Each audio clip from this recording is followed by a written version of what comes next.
siang.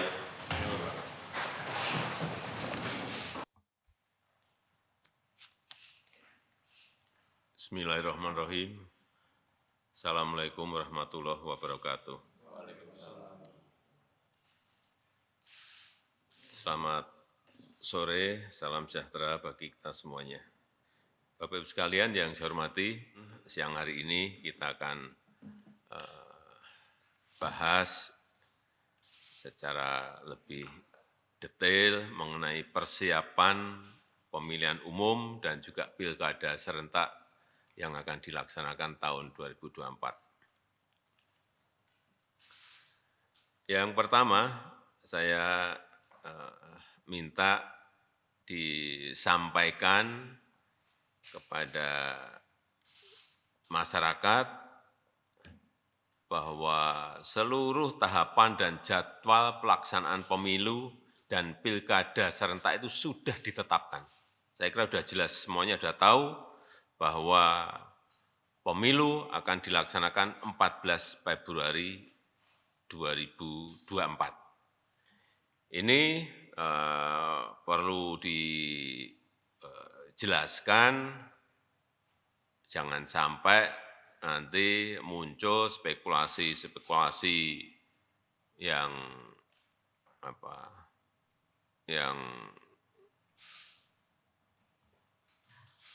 isunya beredar di masyarakat bahwa pemerintah tengah berupaya untuk melakukan penundaan pemilu atau spekulasi mengenai perpanjangan jabatan presiden dan juga yang berkaitan dengan soal 3 periode. Karena jelas bahwa kita telah sepakat pemilu dilaksanakan tanggal 14 Februari dan pilkada dilaksanakan nanti di November 2024. Sudah jelas semuanya. Dan dijelaskan sekalian bahwa tahapan pemilu itu sudah dimulai nanti di bulan Juni 2022, di pertengahan Juni 2022 sudah dimulai. Karena memang ketentuan undang-undangnya 20 bulan sebelum pemungutan suara.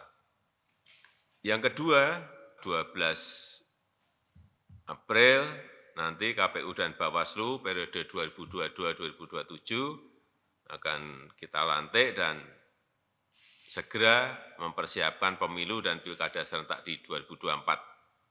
Oleh sebab itu, kita nanti perlu berbicara dengan KPU dan Bawaslu mengenai persiapan-persiapan ini agar persiapan pemilu dan pilkada yang ini kita belum pernah punya pengalaman serentak itu betul-betul bisa kita persiapkan dengan matang.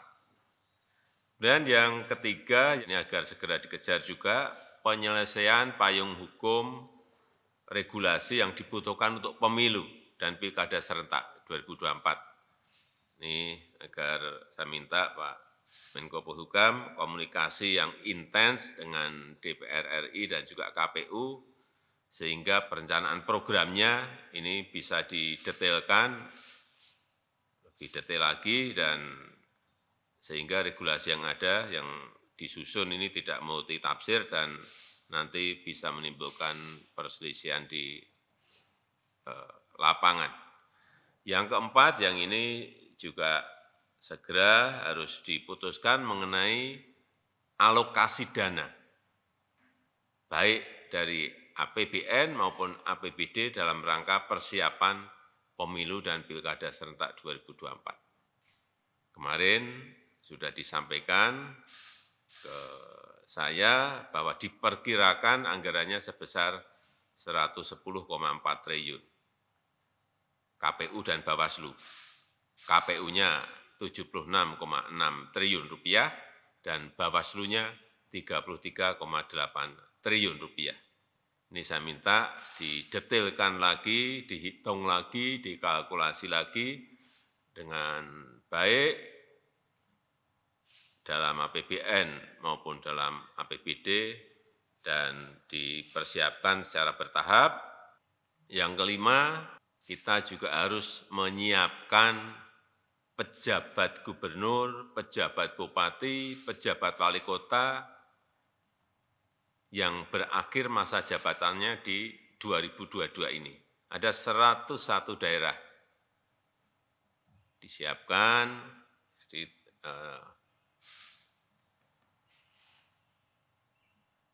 karena ada 7 gubernur, ada 76 bupati, dan ada 18 wali kota yang harus diisi.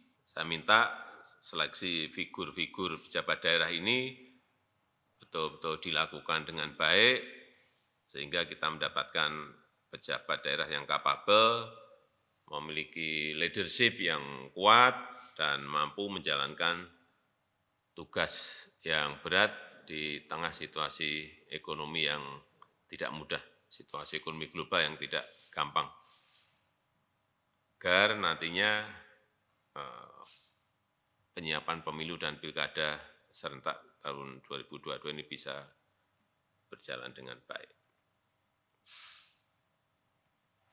Saya rasa itu yang bisa saya sampaikan, dan menjelang kontestasi politik ini biasanya suhu menghangat, itu biasa, tapi jangan sampai masyarakat terprovokasi oleh kepentingan-kepentingan politik yang tidak bermanfaat.